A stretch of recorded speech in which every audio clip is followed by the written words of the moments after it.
Le voici. Donc là, vous voyez très bien la couverture du guide des itinérants du Coran. Ensuite, vous avez le rappel concernant ce hadith rapporté par Abdullah ibn Amr ibn al-As radiyallahu anhuma, où le prophète alayhi salatu wa salam a dit: on dira le jour dernier au lecteur assidu du Coran, lis et monte les degrés du paradis. Récite clairement comme tu le faisais dans le bas monde. Ta place au paradis, te sera fixée au dernier verset que tu liras. Hadith rapporté par Abu Daoud et Tirmidhi. Donc pourquoi est-ce que j'ai intitulé ça le guide des itinérants du Coran? Tout simplement parce que le Coran est le plus beau des itinéraires.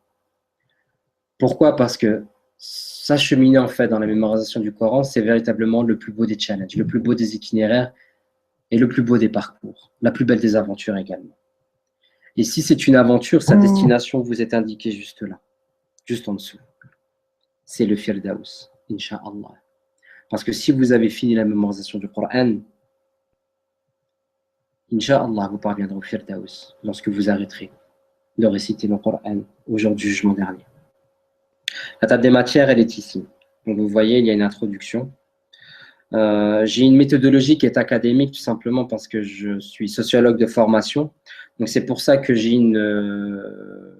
tenté autant que faire se peut, et alhamdoulilah, toutes les personnes qui se sont procurées le guide des itinérants du Coran l'ont remarqué, c'est que j'ai développé toutes les idées véritablement, tout ce qui peut être fait dans le cadre de la mémorisation du Coran, et j'ai fait en sorte que vous soyez épaulés en fait dans tout le cheminement à travers ce guide, pour faire en sorte que vous n'ayez besoin de rien d'autre après ce guide. Alors vous voyez, vous avez la définition des termes et des concepts. Donc des définitions linguistiques du Coran, la définition juridique du Coran. Alors la définition linguistique et juridique, ça c'est propre aux sciences islamiques. Des fois, vous avez des mots qui dans la langue arabe signifient une chose, mais dans le cadre des ulum shara'i sont des concepts. Alors c'est pour ça que la définition juridique et la définition linguistique du Coran sont deux choses différentes et sont dans deux parties différentes. Alors, les 5 noms du Coran, le glossaire concernant le Coran, introduction à la science de la mémorisation dans les sciences islamiques, définition du mot hifz. Hifz, c'est tout simplement la traduction en arabe du mot mémorisation. Le glossaire concernant le guide, parce que la méthodologie que j'ai mis en place dans le cadre de ce guide dispose d'un vocabulaire qui est bien particulier, donc je vous le mets également à cette disposition. Le périple de la mémorisation du Coran. Ça, c'est vraiment quelque chose, je ne pensais pas en fait que ça allait faire autant à tabac, mais beaucoup de personnes me disent avoir pleuré et avoir rêvé par le biais de cette partie-là, masha'Allah. Donc là, vous voyez le triangle de la réussite que vous verrez plus en détail dans ce guide, Inch'Allah. Donc, objectif ultime, stratégie et vision. C'est des notions en fait qui sont empruntées aux sciences du management, parce qu'en fait tout ce que j'essaie de faire par le biais de mon Coran et moi, c'est de prendre des sciences profanes et de l'appliquer à la mémorisation du Coran. Donc là c'est du management. Pour mettre en place la stratégie, il a fallu mettre en place un objectif ultime, une stratégie et une vision. Et ces différents termes sont définis, expliqués, et dont les notions sont développées dans le guide des itinérants du Coran. 5 hadiths sur les mérites de la mémorisation du Coran. Excusez-moi. Donc l'objectif ultime, vous le savez, c'est obtenir l'agrément d'Allah Azza wa Jal. La stratégie que nous utilisons, c'est mémoriser le Coran. La vision, c'est tout simplement quelle est l'image du futur que nous allons obtenir par le biais de la mémorisation du Coran. Et l'image du futur, ce sont simplement la hadith du prophète alayhi salatu wa salam, qui nous enseigne tous les bénéfices que nous pouvons bénéficier dans l'au-delà par le biais de la mémorisation du Coran. Celui qui mémorise le Coran, c'est un rempart contre le feu. Donc voilà. Il y a aussi les bénéfices que nous pouvons en tenir par le biais de nos parents. Les 4 barrières psychologiques les plus fréquemment recensées. Donc le temps. Beaucoup de personnes se plaignent de ne pas avoir de temps à consacrer pour la mémorisation du Coran. Certaines personnes qui disent tout simplement que c'est impossible pour différentes raisons, parce que ce serait quelque chose d'inaccessible pour le commun des mortels. Je ne le mérite pas, ça c'est quelque chose qui revient souvent. Et en fait, la question de je ne le mérite pas, c'est tout simplement qui le mérite en réalité. La question, elle est là, de base. Qui mérite en fait de recevoir en son cœur et en son esprit la totalité du Coran? Personne ne le mérite. Mais c'est Allah Azza wa Jal qui nous choisit. Il faut bien que nous en ayons conscience, et c'est aussi un point à rajouter en fait avec le mental. Les 7 valeurs, donc la sincérité, la patience, l'humilité, ce sont donc toutes ces valeurs qui sont à développer, que nous devons en fait accrocher tout simplement pour pouvoir parvenir à nos fins, Inch'Allah. Donc la confiance en Allah, la détermination, la constance, la notion de sacrifice. Je reviens à la page précédente parce qu'en fait, il y a quelque chose que je ne vous ai pas mentionné, c'est que vous voyez en fait tout simplement qu'il y a 4 grandes parties dans le guide des itinérants du Coran. Donc la première qui est en guise de préparation. Donc tout ça, c'est ce qui concerne la préparation en deçà de la mémorisation du Coran.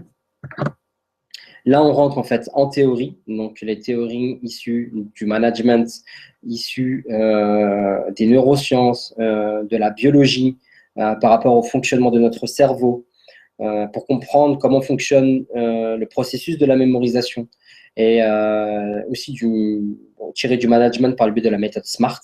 Et donc, c'est par le biais de tout ce qui a été décrit auparavant que la pratique est mise en place. Et la méthodologie, elle est là. Le 4-3-2-1, en fait, c'est de l'anglais, c'est 4-3-2-1 pour vous dire let's go. Et c'est une méthodologie et une organisation complète. Donc, les outils à mettre en place. 90 days. 90 days, en fait, c'est une échéance que j'ai mis en place pour se fixer des objectifs qui sont atteignables à moyen terme, au lieu de réfléchir, en fait, à des objectifs qui sont beaucoup plus loin et parfois irréalisables parce que nous n'y parvenons pas. Et ces 90 days, c'est 90 jours qui sont pris en compte, tout simplement. Pourquoi? Parce que le fait de se donner des échéances à moyen terme, ça permet de mieux rebondir si on ne les atteint pas pour différentes raisons. Donc, parce que se mettre des échéances à long terme, ça ne nous permet pas en fait d'envisager certaines éventualités comme la maladie, comme la naissance, comme voilà, ce genre de choses. MVAK, donc là c'est méthode visuelle auditive kinesthésique. C'est là la méthodologie. Que la méthodologie et que l'organisation de la méthodologie est indiquée. L'oxygène, c'est tout simplement, en fait, ce qui est considéré comme étant l'oxygène, c'est votre temps libre, tout simplement. C'est là où vous respirez. C'est là où vous avez besoin, en fait, de vous consacrer au Coran et comment utiliser, en fait, les différents moments pour que nous puissions capitaliser et comme nous puissions faire. L'oxygène, c'est par exemple, dernièrement, je parlais avec un frère qui donne des cours de Coran. Il a une des personnes, en fait, qu'il suit par rapport à la mémorisation du Coran, qui est chauffeur routier.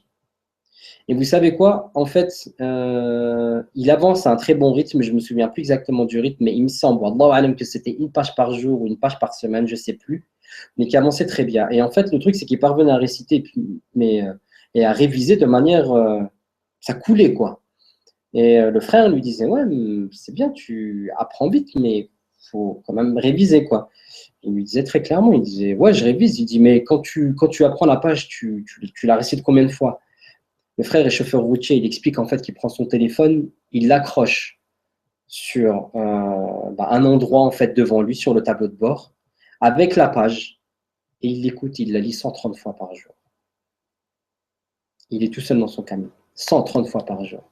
Et au bout de la journée, la page, elle est rentrée. Et 130 fois par jour, il y a très peu de chances pour qu'elle s'échappe. Donc même la révision, Allahu a'lam s'il en a besoin. Le rythme que j'appelle le rythme, c'est comprendre en fait à partir de combien, quelle est la quantité et à quelle fréquence vous allez parvenir à vos fins, Inch'Allah. La base de données, donc c'est déjà ce que vous avez acquis.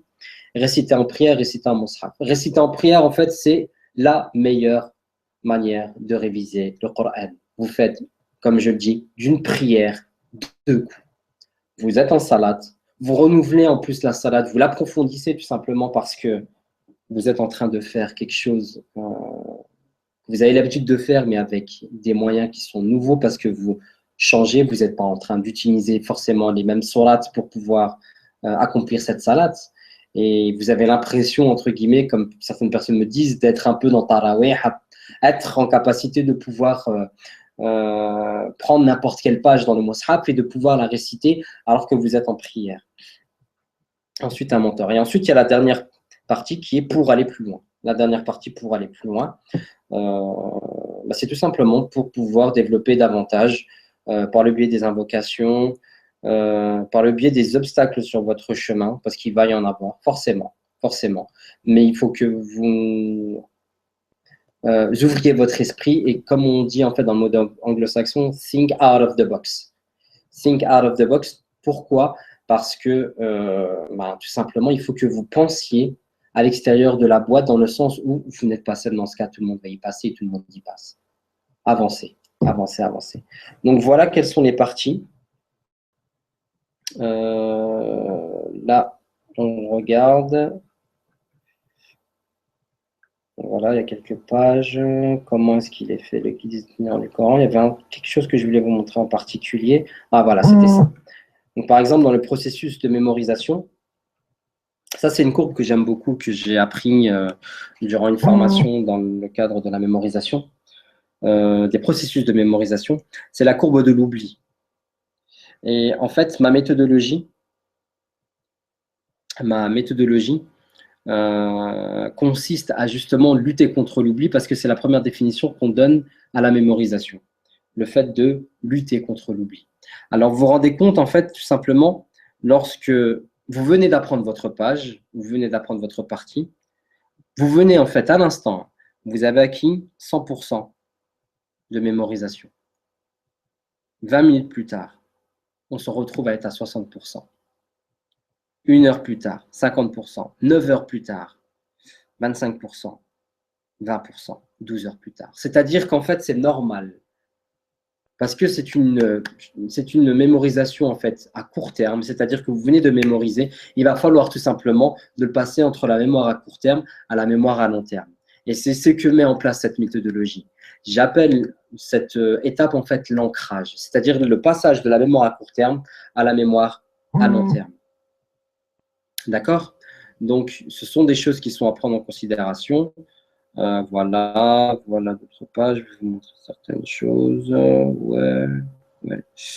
Alors là, vous avez par exemple dans les annexes des tests, qui vous permettront de mieux vous connaître. On reste dans le cadre de la productivité. Vous avez ce genre de documents. Voilà.